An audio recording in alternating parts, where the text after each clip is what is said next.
안녕하세요. 지지리도 가족복이 없던 40대 초중반 여자입니다.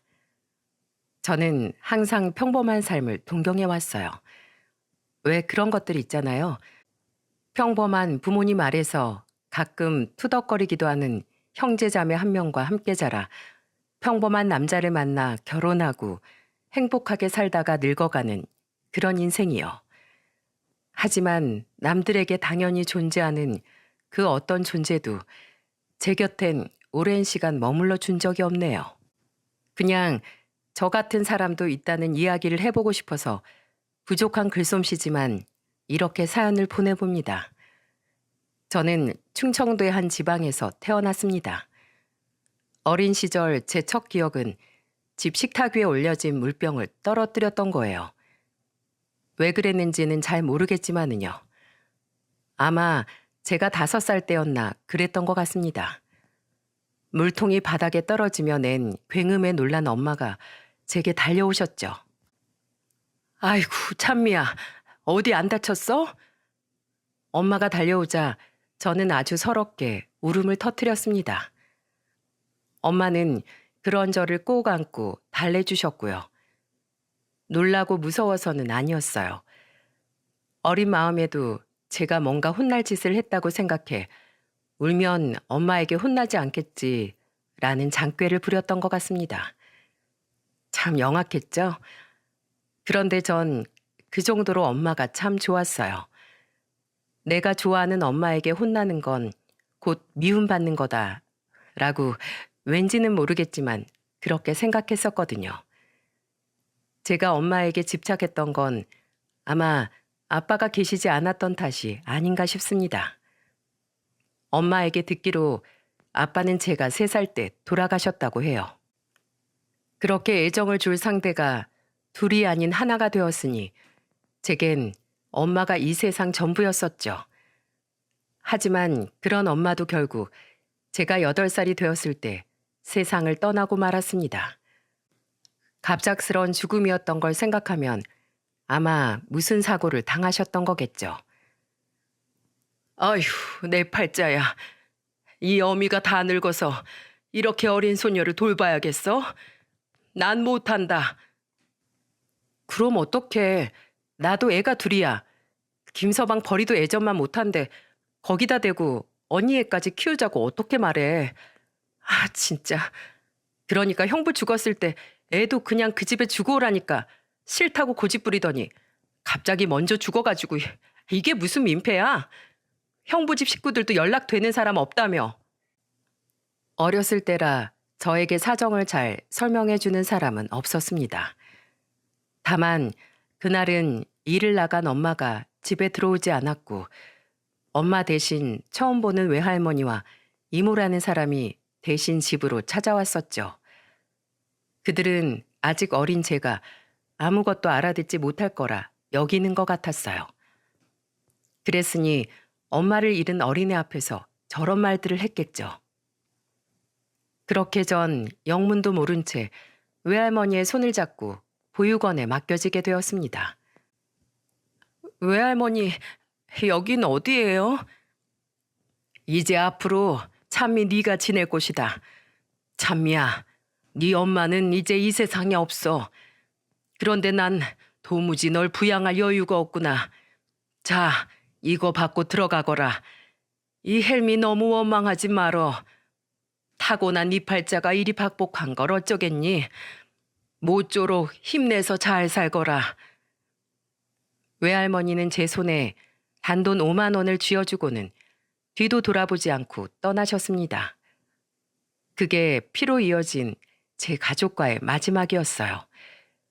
제가 보육원에서 성인이 될 정도로 자랄 때까지 친가, 외가를 포함한 그 누구도 저를 찾아오지 않았죠. 이후 성인이 된 저는 곧바로 공장에 취업을 해 보육원을 나왔습니다.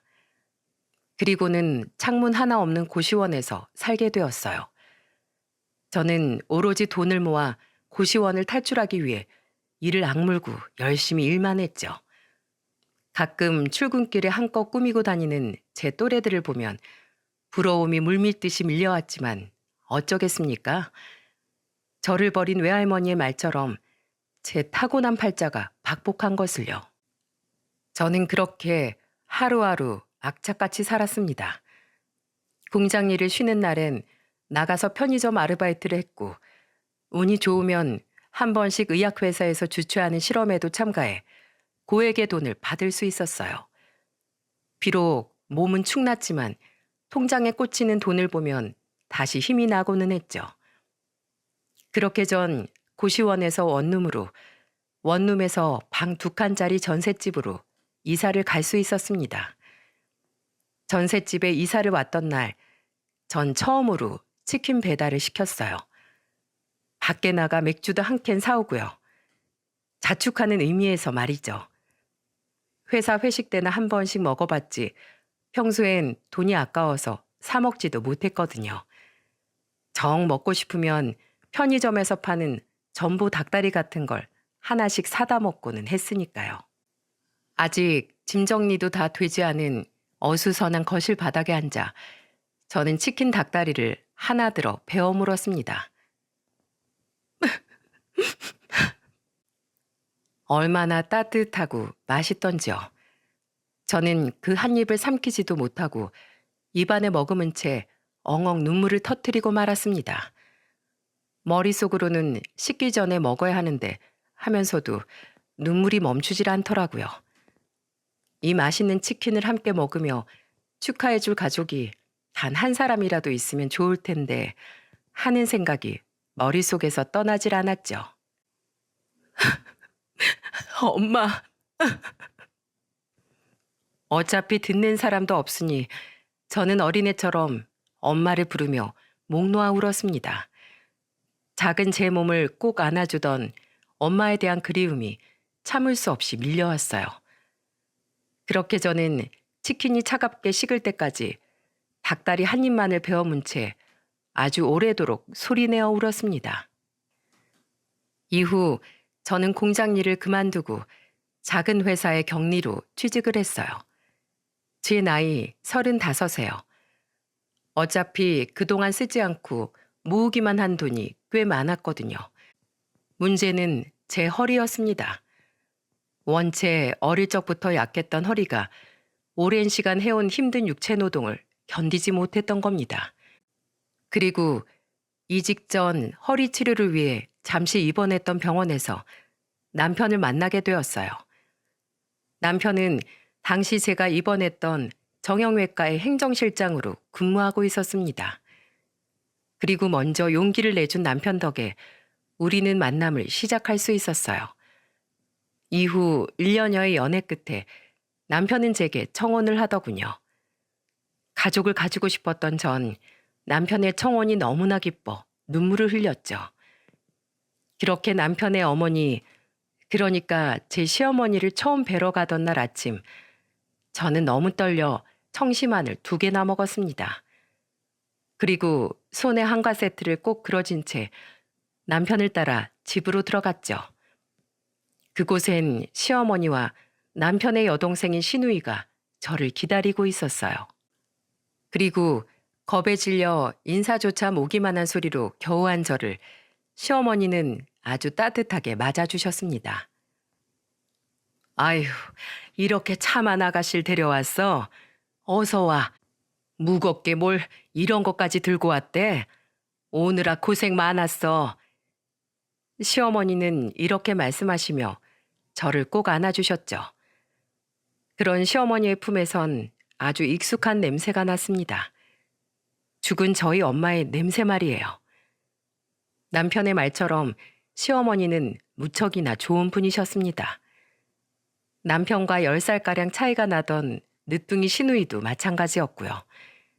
시어머니는 제게 이것저것 캐묻지 않으셨죠. 그저 제 숟가락에 자꾸만 고기와 잡채 등 맛있는 반찬들을 올려주셨죠. 사실 저 그날 집에 와서 소화제까지 먹었어요. 음식들이 입으로 들어가는지 코로 들어가는지 모를 정도로 꾸역꾸역 먹었거든요.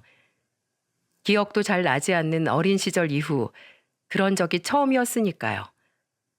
따뜻한 집밥에 정성이 담긴 다양한 요리들, 그리고 제게 반찬을 챙겨주던 애정어린 손길까지 말이죠. 이후 남편과 저는 결혼식을 올렸고 시댁 근처에 신혼집을 얻게 되었습니다. 그리고 허니문 베이비를 갖게 된 저는 일을 그만두고 주부가 되었어요. 그렇게 결혼한 지 2년 만에 저는 연년생 남매 둘을 낳았습니다. 첫째인 아들과 둘째인 딸을 말이죠. 첫애를 낳던 날 아들을 품에 안아보자마자 정말 얼마나 울었는지 모릅니다. 외할머니의 손을 놓은 후 29년 만에 생긴 제 핏줄이었으니까요. 저도 하늘 아래 드디어 혈육을 가지게 된 거죠. 그리고 산후조리원에서 퇴소한 저의 몸조리를 해준 사람은 다름 아닌 시어머니였습니다. 아이고, 아가, 누워있으라니까 왜 나왔어? 왜? 뭐 먹고 싶어? 엄마가 뭐 해다 줄까? 어머님, 계속 누워있었더니 오히려 삭신이 쓰셔요. 그래? 아파트 단지로 나가서 좀 걷고 와라. 아니다, 아니다. 뼈에 찬바람 들어가면 안 되니까 그냥 거실이나 몇 바퀴 휘휘 걷거라. 지금이 제일 중요할 때야. 몸조리 잘못하면 너 평생 간다. 가뜩이나 너 허리도 약해서 내가 얼마나 걱정을 했는지 몰라. 시어머니는 저를 마치 친딸 대하듯 하셨습니다. 제게 자신을 지칭할 때는 시엄마가 아닌 그냥 엄마라고 말씀하시곤 했죠. 그리고 제 몸조리를 해주신 마지막 날, 시어머니는 제게 아주 차분히 자신의 인생사를 말해주셨습니다. 아가, 나는 말이다. 임신하고 날 이렇게 돌봐줄 친정엄마도 시어머니도 없었단다. 남편도 나도 너처럼 천의 고아였거든. 그래서 네 서름을 아주 잘 알고 있단다. 아가, 널 볼 때마다 내가 제일 안타까운 건 내가 널 더 일찍 만나지 못한 거야. 너를 더 일찍 만나 네 외로움을 안아줄 수 있었으면 얼마나 좋을까 하는 생각을 아주 많이 했단다. 그러니 이제라도 날 정말 친엄마라고 생각하고 기대주렴. 알았지? 몸이 약해져서였을까요? 시어머니의 따뜻한 말에 저는 시어머니를 끌어안고 펑펑 울고 말았어요. 제가 그동안 힘들게 살아왔던 이유가 바로 시어머니를 만나기 위해서가 아니었을까 싶어서 말이죠. 제가 태어나서 처음으로 아주 행복한 나날을 보내는 사이 시누이 또한 결혼을 했습니다. 그것도 올해 만난 첫사랑과 말이에요. 시누이의 결혼 전날 저는 남편에게 아이들을 맡기고 시댁으로 가 시어머니와 시누이와 함께 나란히 잠을 청했어요. 시누이가 먼저 저와 시어머니와 마지막 밤을 보내고 싶다며 연락을 해왔거든요. 거실에 이불을 깔고 나란히 누운 우리 셋은 잠이 오지 않아 거의 뜬 눈으로 밤을 지새우다시피 했습니다. 새언니, 원래 결혼이 이렇게 떨리는 거예요? 저 너무 떨려서 잠이 안 와요. 내일 입장할 때 드레스라도 밟으면 어떡하죠? 드레스샵 이모님이 어떻게 걷는 건지 다 알려주세요. 정 불안하면 제가 꿀팁 알려드릴게요. 걸을 때 있죠? 앞발로 드레스를 팡팡 치세요. 아이, 그거 너무 방정맞지 않아요? 어차피 드레스가 길어서 안 보여요. 넘어지는 것보단 100배 나을걸요? 전 그렇게 걸었어요. 저와 시누이가 잠들지 않고 떠들자 시어머니께선 그만 자라며 저희에게 잔소리를 하셨죠. 안 자면 내일 화장 안 먹어. 둘 다 어서 그만 자.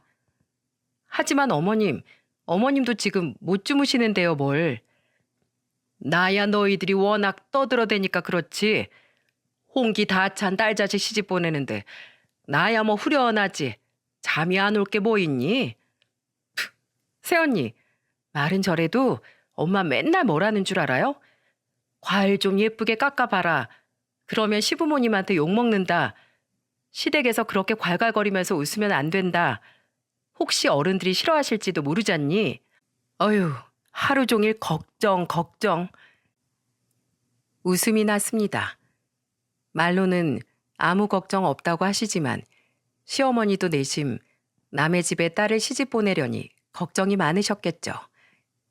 시어머니는 민망하셨는지 큼큼하고 헛기침을 하셨습니다. 그래도 아가씨, 혹시라도 힘든 일 있으면 언제든 저나 어머님한테 연락하셔야 해요.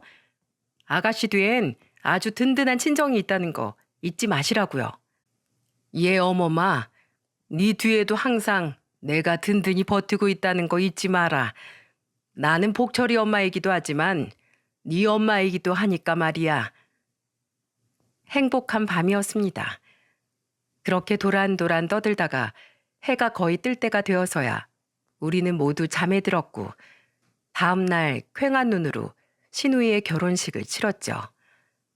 그렇게 결혼식을 끝내고 집에 온 뒤 씻고 쉬려는데 남편이 제 어깨를 획 돌려 잡곤 채근하더군요. 당신 유미 축의금으로 1,000만 원이나 줬어? 어? 나 결혼 전에 모아놓은 돈이 그래도 꽤 있었잖아. 그리고 아가씨 결혼하는데 오빠 집에서 그 정도는 해줘야지. 안 그래? 저는 남편이 저에게 고마워할 줄 알았어요. 당시 원래 일하던 병원을 나와 다른 병원에서 사무장으로 일하던 남편의 벌이가 꽤 좋았고 저도 모아놓은 돈이 많았기에 집안 사정이 제법 넉넉했었어요. 그래서 신우이에게 그 정도 축의한다고 한들 딱히 무리가 가지 않았었고요. 그런데 남편은 대뜸 제게 화를 내더군요. 아무리 당신 돈이라고 해도 그렇게 멋대로 쓰면 어떡해? 1,000만 원이 누구 집 애 이름이야? 그걸 왜 상의도 없이 남한테 줘? 아가씨가 왜 남이야? 가족이지. 아니, 진짜. 아무튼 당신 앞으로는 그 돈도 쓸 때 무슨 일이든지 나한테 상의해. 알았어? 그리고 남편은 시근덕대며 문을 쾅 닫고 안방을 나가더군요. 어안이 벙벙했습니다. 아니, 이게 그렇게 화를 낼 일인가요? 다른 사람도 아닌 자기 여동생의 결혼이었는데요. 심지어 신우이는 저희가 결혼할 때 사회 초년생이었으면서도 500만 원이라는 거금을 축의금으로 줬었는데 말이죠. 이후 남편은 점점 본 모습을 드러내기 시작했습니다. 자기가 기분이 좋을 땐 저와 아이들에게 한없이 잘해주었지만 기분이 나쁠 땐 문을 쾅 닫기는 예산일에 가끔은 물건을 바닥에 내팽겨치기도 하더군요. 왜 그래 당신? 또 무슨 일 있었어? 왜 쿠션을 그렇게 던져? 당신은 몰라도 돼. 당신 가진 돈 얼마나 있어? 돈? 2억 5천쯤 있어. 그건 왜? 그것밖에 없어? 됐다 됐어. 당신 우리 연애할 땐 하도 짠순이길래 모아놓은 돈이 꽤 되는 줄 알았더니 영 빈수레였네. 뭐? 빈수레? 무슨 말을 그렇게 해? 애들 키우는데 돈이 그럼 한두 푼 들어? 애들 어차피 금방금방 크는데 그냥 중고로 대충 싼 거 사 입히고 먹이면 되지. 뭐 그렇게 유난을 떨어? 자기 사업을 하는 것도 아니고 밖에서 남들보다 더 오래 열심히 일하는 만큼 돈도 잘 버는 것 같은데 왜 저렇게 날이 갈수록 돈돈거리는지 알다가도 모를 일이었습니다. 남편은 점점 아이들에게 들어가는 돈까지 아까워했고 자신의 월급도 쓸 데가 있다는 핑계를 대며 제게 잘 가져다 주지 않더라고요. 솔직히 시어머니와 시누이가 아니었으면 저 진작 남편과 이혼했을지도 모릅니다. 어릴 적 거친 성향이었던 보육원 원장의 영향 때문인지 저는 난폭한 성향을 가진 사람은 정말이지 치가 떨리도록 싫었거든요. 이런 사람인 줄 알았더라면 애초에 결혼하지 않았을 텐데 말이죠. 어찌됐든 남편이 가끔 부리는 히스테리만 아니라면 나름대로 평화로운 나날들을 보내고 있었습니다. 하지만 제 나이 39에 드디어 제 박복한 팔자가 슬슬 손길을 뻗기 시작했어요. 아가씨, 바로 저희 시누이가 스스로 세상을 등지고 말았던 겁니다. 병원에서 연락을 받았을 땐 이미 시누이의 숨이 끊어진 이유였죠. 그리고 시누이의 유서를 읽어본 시어머니는 너무 울다가 그만 실신을 하고 말았습니다. 시누이의 유서에는 행복하게 살고 있던 줄로만 알았던 시누이의 불행이 고스란히 적혀 있었어요. 시누이와 거의 8년을 사귀고 결혼했던 시매부는 시누이와 결혼하자마자 줄기차게 바람을 피워왔던 모양입니다. 그것도 한 명이 아닌 여러 명과요. 연애하는 동안 시누이는 그놈이 그런 놈인 줄 까맣게 모르고 있었던 거죠. 하루가 멀다 하고 싸우던 둘은 결국 별거를 시작했고 아가씨는 그 과정에서 우울증이 왔었던 모양이었어요. 아이고, 그런 일이 있었으면 혜미한테 말을 할 것이지 왜 혼자 끙끙 앓다가 그리 허망하게 갔니?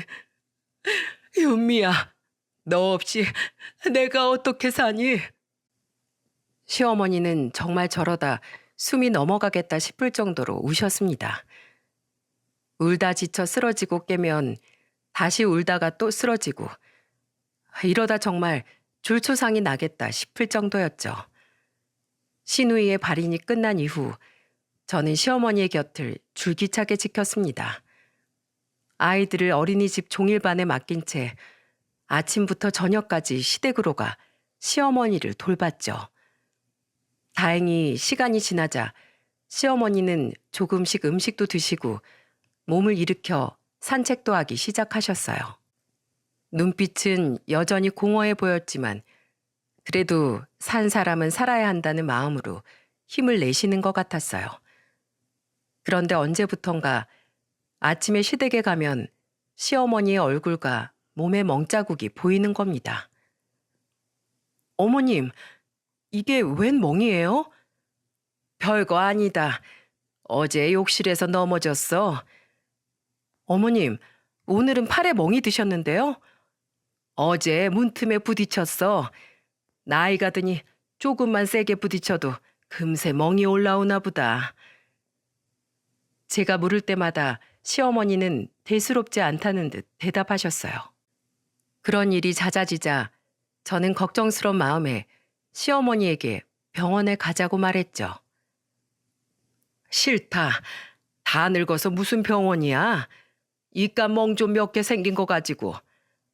그래도요, 어머님. 멍이 너무 자주 생기니까 걱정되잖아요. 아유, 내 몸은 내가 잘 알아. 나 아주 건강하니까 나 병원 데려갈 돈으로 너 맛있는 거 하나 더 사 먹으려무나. 제 말을 시어머니께선 극구 거절하셨고 그런 시어머니를 어떻게 억지로 병원에 모시고 갈 수도 없어 저는 발만 동동 굴렀죠.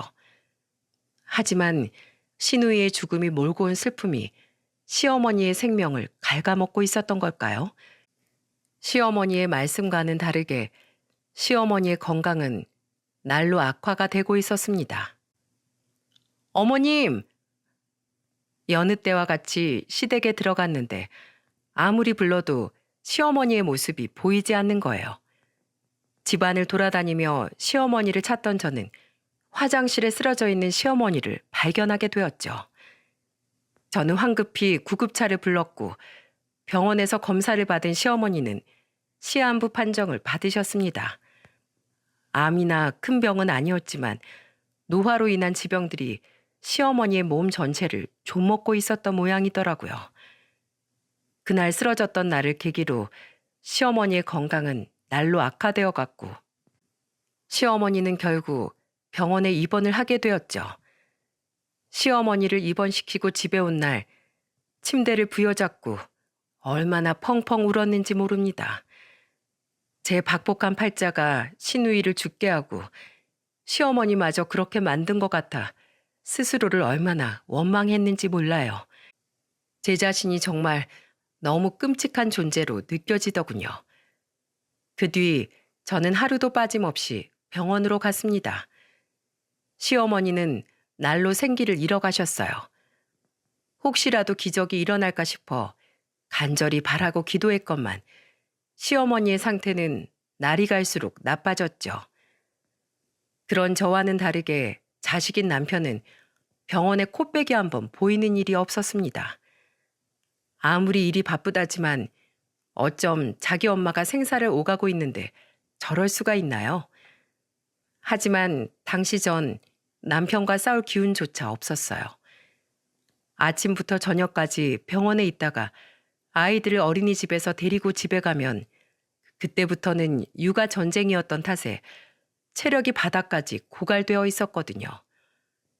그렇게 시어머니가 입원한 지 한 달쯤 되었을 때였습니다. 시어머니는 간이 침대에 앉아 꾸벅꾸벅 졸고 있는 제 손을 지그시 잡으시더군요. 아, 어머님, 저도 모르게 졸았네요. 왜요? 뭐 필요하세요? 물 드릴까요? 저는 황급히 입가에 흐른 침을 닦고 시어머니에게 물었어요. 시어머니는 제 물음에 조용히 고개를 저으셨죠. 어머마, 내가 죽기 전에 너한테 꼭 해줄 말이 있다. 죽긴 누가 죽어요, 어머님. 그런 말씀 마세요. 그렇게 말씀하시면 저 속상해요. 시어머니는 그런 제게 조용히 말씀을 이으셨어요. 그런데 시어머니의 입에서 나온 말은 너무도 충격적이었어요. 사람은 누구든 한 번은 떠나게 되어 있어. 떠날 때가 되니 알겠구나. 어머마, 내 말 잘 들어다오. 너처럼 착한 애는 우리 집안에 어울리질 않어. 그러니 내 말 듣고 얼른 내 아들하고 이혼해라. 이렇게 말하기 참 가슴 아프지만 네 곁에 두기에 그놈은 위험하다. 아주 쓰레기야. 나 떠나고 나면 나중에 너한테 어떤 해코지를 할지 모른다. 네? 아니, 그게 무슨 말씀이세요? 저는 평소 물건을 집어던지던 남편의 행동을 우려해 시어머니가 그렇게 말씀을 한 줄 알았어요. 하지만 시어머니 입에서 나온 말은 저를 경악하게 만들었죠. 사실 그동안 내 몸에 들었던 멍들 다 복철이 그놈이 한 짓이다. 네? 뭐라고요? 내 이제야 너한테 말해주게 되어 미안하다. 나를 이렇게 만든 사람이 복철이 그놈이야. 몇 달 전부터 그놈이 네가 없는 저녁 시간에만 내 집에 들러 나에게 돈을 요구하더구나. 죽은 네 시아버지가 내게 남긴 재산을 전부 달라고 말이야. 그런데 어디에 쓸 거냐고 물어도 그놈이 영 말을 안 터구나. 그래서 내 싫다고 했지. 안 그래도 너한테 그놈이 요즘 들어 돈돈거린다는 이야기를 들으니 그놈이 어디 잘못된 데 돈을 쓰려는 것 같아서 말이야. 그래도 내 자식인지라 복철이 그놈 사정이 정 안 돼 보이면 도와줄 생각이었는데 그놈이 어느 날 나한테 글쎄 해서는 안 될 짓을 하지 뭐니. 그럼 처음 어머님 얼굴에 있던 그 멍이 욕실에서 넘어진 게 아니었다는 말씀이세요? 그래, 그랬다. 처음엔 그놈이 욱해서 그랬겠지 하고 그냥 넘어가려고 했어. 그런데 처음만 어려웠던 건지 복철이 그놈이 나중엔 상습적으로 내 집에 와서 돈을 요구하고 내가 끝까지 거절하면 계속해서 그런 짓을 하더구나. 제가 지금 뭘 들은 건지 믿기지가 않았습니다. 어떻게 사람이 돈 때문에 자기 엄마에게 그런 짓을 할 수 있다 말입니까? 그렇게 제가 충격에서 벗어나지 못하고 있을 때 시어머니는 저에게 더 충격적인 말을 해주셨어요. 사실 내가 해줄 이야기가 하나 더 있다. 어머마, 복철이는 사실 내 친아들이 아니야. 네? 이어진 시어머니의 말을 들으니 남편 또한 고아나 다름없었더군요. 남편은 시부모님과 친하게 지내던 옆집 부부의 자식이었다고 했습니다. 그런데 시어머니가 시누이를 임신하고 있었을 때 남편의 친모가 사고로 죽자 친부는 남편을 버리고 도망을 갔다고 하더군요. 그때 그 집에 가보니 복철이가 혼자 밥도 못 먹고 울고 있더구나. 그래서 내가 말했지. 이 아줌마랑 같이 갈래? 하고 말이야. 그때 내 다리 끌어안고 엉엉 울던 복철이의 모습을 아직도 잊을 수가 없다. 어릴 땐 참 착한 애였어.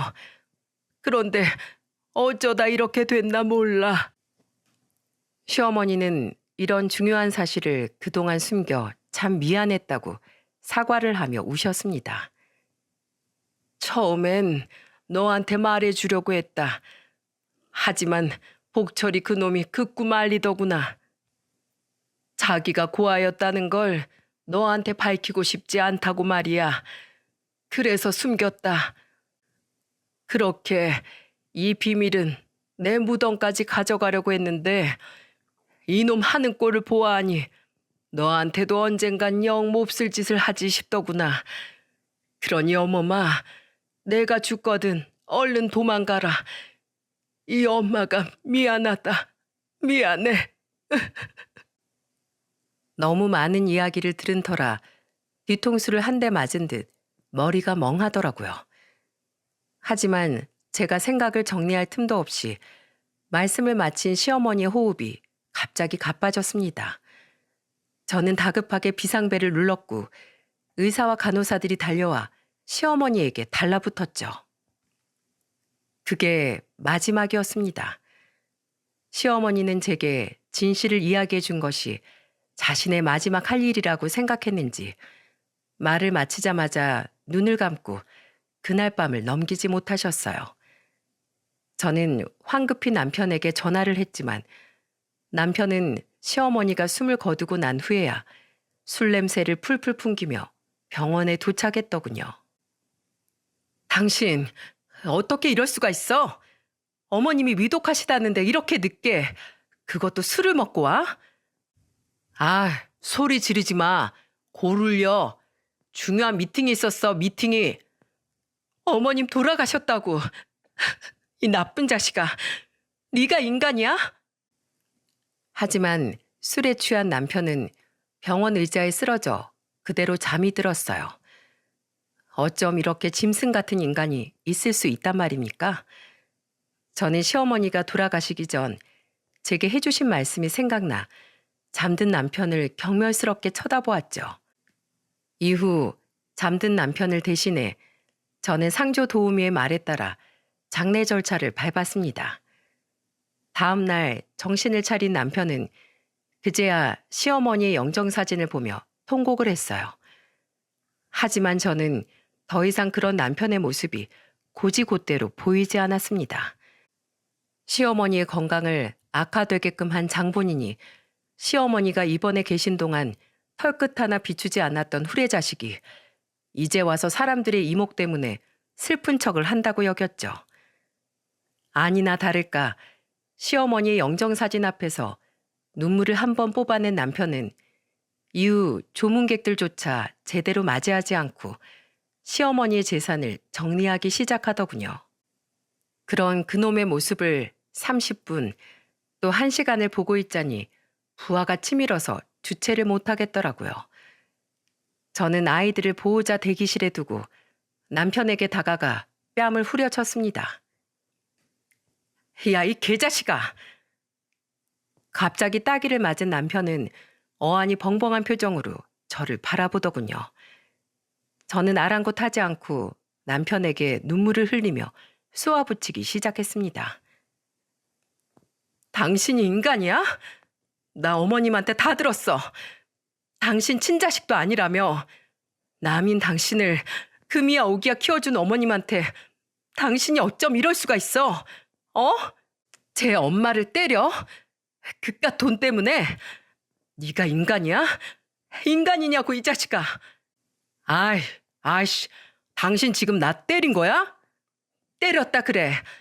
당신 지금 아픈 거 어머님 가슴에 당신이 박은 대못에 비하면 아무것도 아니야. 알아? 이제 속이 시원해? 어머님 돌아가시고 그 재산 당신이 만지게 되니까 아주 속이 시원하냐고. 남편은 잔뜩 열이 받은 표정으로 제게 손을 올리더군요. 저는 겁먹지 않고 오히려 얼굴을 들이밀었죠. 치게? 쳐! 자기 엄마를 그렇게 만든 사람이 아내라고 못 치겠어? 이 금수 같은 인간아, 내가 너 가만히 안 놔둘 거야. 우리 어머니 그렇게 만든 너란 놈, 내가 어떻게든 망하게 하고 말 거라고. 제 말에 사람들이 수군대기 시작했어요. 자기도 체면이라는 게 있었는지 남편은 마지못해 손을 내리곤 식은덕 대더군요. 아 진짜, 그래서 뭐 어쩌라고? 죽은 사람은 죽은 사람이고 산 사람은 살아야 할 거 아니야? 진짜 재수없게 시리. 자식은 난데 왜 네가 더 난리야? 엄마가 너한테 살갑게 굴어주니까 지가 무슨 친딸이나 된 것처럼 굴어. 어? 너나 나나 고아인 건 마찬가지야. 돈 좀 있어 봬서 꼬셔서 결혼 좀 해줬기로 써니 고아년이 지가 뭐라도 된 줄 알아. 남편은 저를 쏘아보곤 빈소를 휙 나가버리더군요. 저는 그대로 자리에 주저앉아 펑펑 울었습니다. 제가 들은 모욕이 수치스러워서가 아니라 저런 놈을 아들이라고 애지중지 키웠을 시어머니가 불쌍해서요. 조문객들은 눈치를 슬금슬금 보다 이내 자리를 떴고 발인 날까지 남편은 빈소에 나타나질 않았어요. 시어머니를 발인하고 돌아오니 남편이 집에서 기다리고 있더군요. 저는 그런 남편을 벌레 보듯 바라봤습니다. 뭘 꼬나봐? 내놔, 조의금. 뭐? 조의금 들어온 거 내놓으라고. 우리 엄마 죽어서 들어온 돈인데 그걸 왜 당신이 가져가? 친척들도 없고 지인도 얼마 없는데 그게 들어봐야 얼마나 들어왔겠어? 다 장례 비용 정산하는데 쓰고도 모자랐지. 에이씨, 진짜 그 노인네는 죽어서 도움이 되는 게 하나도 없어. 재산들도 다 익명으로 기부 처리해버려서 어디에 썼는지 알 수도 없고. 아, 짜증나. 저게 지금 인간의 입에서 나올 말입니까? 자기 엄마 발인에도 오지 않은 사람이 사람 새끼냐 이 말입니다. 저는 더 이상 그놈과 상종할 가치를 느끼지 못했어요. 그래서 장례식 전 미리 싸놓았던 제 짐과 아이들의 짐을 가지고 남편이 잠든 새 조용히 집을 빠져나왔죠. 호텔로 간 저는 다음 날 아이들을 어린이집에 맡기고 전셋집을 구하러 다녔습니다.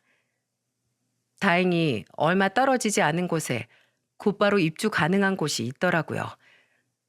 깔끔한 방 2개짜리 풀옵션 오피스텔이었죠. 지방인지라 집값이 그렇게 비싸지 않았거든요. 다음 날 저는 아이들과 함께 그 집으로 이사를 했습니다. 그리고 흥신소를 수소문해 남편의 뒤를 캤어요. 그토록 돈돈거리고 시어머니의 돈까지 필요로 한 이유가 뭐였는지 궁금했거든요. 남은 돈으로는 변호사를 선임해 남편에게 이혼 소장을 보냈죠. 그제야 남편은 길길이 날뛰며 제게 전화가 오더라고요. 야, 무슨 이혼이야? 당장 너 집에 안 들어와? 집 같은 소리 하네. 내 집 이제 거기 아니거든? 나 애들이랑 전셋집 구했어. 더러운 꼴 보기 싫으면 깔끔하게 이혼하자 우리. 나 너 같은 버러지랑 한시도 더 같이 살고 싶지 않아. 잠깐, 당신 설마 가지고 있던 돈 집 구하는 데 쓴 거 아니지? 아씨, 제발 아니라고 해. 내가 그 돈 당신 마음대로 쓰지 말라고 했지? 어? 내가 결혼 전에 가져간 돈인데 그걸 당신이 왜 쓰라 말아야? 아직 그렇게 현실 직시가 안 돼? 잠만 말고 이혼해. 순순히 이혼 안 하면 나도 다 방법이 있어. 방법은 무슨? 그래, 어디 한번 더럽게 놀아보자. 소송까지 가보자고 어디? 그래? 그럼 알았어. 앞으론 변호사 통해서 얘기하자. 끊어. 마지막 기회를 주었건만 그놈은 끝까지 돈돈거리며 더럽게 나오더군요. 저는 그 길로 변호사에게 연락을 했습니다. 알고 보니 남편이 병원 사무장으로 있으면서 돈을 가지고 장난질을 많이 쳤더라고요. 해당 병원 원장과 짜고 과잉 진료에 허위로 입원 서류까지 조작하면서 환자들 돈을 뜯고 보험 사기로 겁도 없이 수십억을 해먹었더군요. 게다가 남편은 그 병원에서 페이닥터로 일하고 있던 여의사와 바람이 났더라고요. 그 여의사 또한 유부녀였는데 말이죠. 그렇게 둘이 짜고 한창 뉴스에서 말이 많았던 사무장 병원을 차리려고 했답니다. 의료인이 아니면 병원을 개원하는 건 불법인데 말이죠. 일개 병원 사무장으로 앉아있을 때도 그렇게 수입이 짭짤했는데 아예 자기가 병원을 차리면 떼돈을 벌 거라고 생각했나 보더라고요. 남편은 자기가 어떻게든 돈을 마련해 병원을 열 테니 그 여의사에게 바지 원장으로 앉으라고 했다네요. 남편과 그 여의사의 대화가 녹음된 녹음본엔 작정하고 그동안 사기를 친 내용과 남편이 돈을 빼앗기 위해 시어머니에게 몹쓸 짓을 한 이야기까지 고스란히 녹음되어 있었습니다. 그리고 그 대화엔 이런 말도 있었네요. 그 망할 노인네가 재산을 다 기부하고 죽었어. 그것도 내가 유류분 반환 청구 소송도 못 걸게끔 아주 익명으로 말이야. 아, 썩을. 안 되겠어. 어떻게든 애들 엄마 구슬려서 그 여자 통장에 있는 돈부터 내 쪽으로 돌려놔야지. 안 그러면 이번처럼 닭 줬던 개가 되겠다고. 그거 빼앗아서 여태 내 월급 모은 돈이랑 대출 껴서 병원 열면 당장 그 재수없는 년부터 쫓아낼 거야. 그러니까 조금만 기다려. 알았지? 남편이 침을 흘리고 있던 돈은 시어머니의 돈뿐만이 아니었던 겁니다. 제 돈을 어느 정도 탐낸다는 건 알고 있었는데 그 돈을 뺏고 저를 쫓아낼 생각이었는 줄은 미처 몰랐네요. 저는 남편이 일하던 병원을 신고하고 남편이 아예 불법으로 병원을 개원하려고 했던 사실에 대한 증거로 그 녹음본을 제출했습니다. 그리고 그것과는 별개로 남편에게는 이혼 소송을 걸었고 추가로 위자료 소송을 걸었죠. 그 상간녀에게도 마찬가지로요. 저는 남편과의 이혼 소송과 위자료 소송에서 모두 이겼고 남편은 시어머니에게 유일하게 물려받은 아파트를 제게 넘길 수밖에 없었습니다. 2년간 벌어온 월급들을 제게 한 푼도 가져다 주지 않았다는 증거를 제출했거든요. 그리고 그 상간녀에게도 1,000만 원의 위자료를 받아낼 수 있었죠. 이혼 소송과는 별개로 남편은 2년의 징역형을 받게 되었습니다. 초범치고는 형량이 아주 무겁게 떨어진 거라고 변호사가 제게 말해주더군요. 그동안 얼마나 해 처먹었으면 말이죠. 게다가 추가로 더 큰 사기를 치려고 했던 증거까지 제가 제출을 했으니 선처해달라고 아무리 남편이 호소한다고 한들 씨알도 먹히지 않았다고 하네요. 게다가 보험 사기 사실이 적발된 남편에게 보험사 측에서 배상금에 관한 소송을 걸었다고 합니다. 이후의 일은 모르겠지만 남편이 그 소송에서 이길 방법은 없다는 변호사의 말이 아주 통쾌하더라고요. 아마 가진 돈을 전부 털어도 모자라겠죠. 쉽게 번 만큼 씀씀이도 남달랐을 테니까요. 이후 전 남편에게 수십 통 걸려오는 전화를 전부 무시했어요. 제가 마지막으로 준 기회를 걷어찬 건 본인이니까요. 제가 전화를 받지 않자 남편은 제게 장문의 문자를 보내더군요. 저는 맨 위에 몇 글자만 보고 나머지는 읽지도 않고 차단을 해버렸습니다. 여보, 가진 돈 얼마나 있어? 재산 분할로 받은 우리 엄마 집 좀 팔아서. 차라리 미안하다는 말이 있었다면 그 문자 정도는 끝까지 읽어봤을지도 모르겠네요. 하지만 이 사람은 마지막까지도 그저 돈이더군요. 한편으로는 씁쓸했습니다. 제게 가족을 만들어준 사람이 아이러니하게도 이런 쓰레기만도 못한 놈이었다니 말입니다. 그렇게 시어머니가 돌아가신 지도 벌써 3년이라는 시간이 지났네요. 저와 아이들은 시어머니가 사시던 집으로 다시 이사를 오게 되었어요. 이렇게라도 시어머니의 흔적을 안고 살아가고 싶어서요. 제가 남편을 나라까지 떨어뜨렸다는 사실을 알면 시어머니께서 통쾌하실까요? 아니겠죠? 시어머니는 누구보다도 선하신 분이었으니까요. 아마 감옥에 갇혀서도 나와서 갚아야 할 돈을 고민하며 하루하루 지내고 있을 남편을 보고 눈물을 지으실 테죠. 하지만 저도 시어머니의 자식으로서 남편을 그대로 내버려 두기 싫었어요. 제게 생긴 두 번째 엄마를 그렇게 만든 그놈을 말이죠. 나중에 하늘로 올라가 시어머니를 만나게 되면 그때 시어머니에게 제가 너무 과했다며 사과를 드릴 생각입니다. 지금 저희 아들과 딸은 벌써 각각 7살, 6살이 되었어요. 다행히도 짐승 같은 남편 놈과는 다르게 아이들은 말썽 한번 부리지 않고 천사처럼 잘 자라고 있어요. 아이들의 잠든 모습만 봐도 세월의 고됨이 잠시 동안 잊히는 기분이랍니다.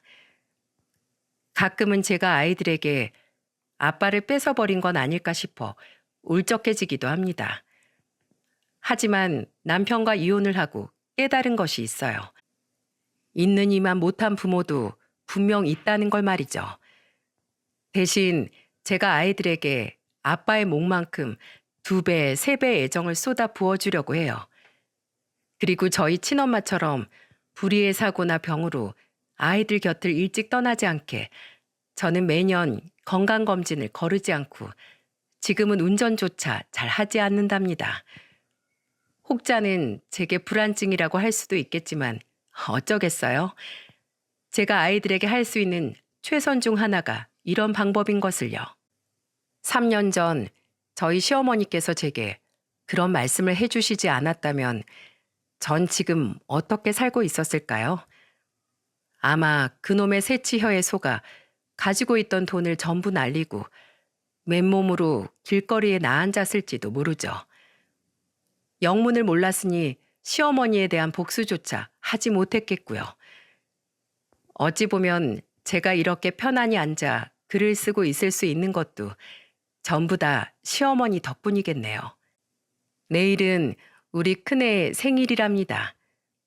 아들 생일상을 뭘 차려줄까 고민하다 보니 예전 제 몸조리를 해주시던 시어머니 생각이 유독 많이 나게 되더라고요.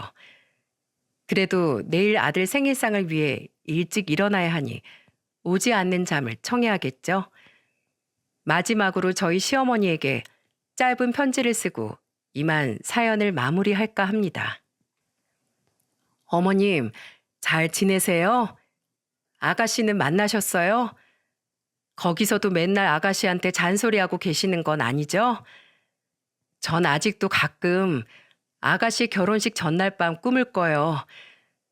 거실에 나란히 누워 제가 아가씨와 농담 따먹기를 하고 있으면 어머님은 항상 저희에게 잔소리를 하곤 하시죠.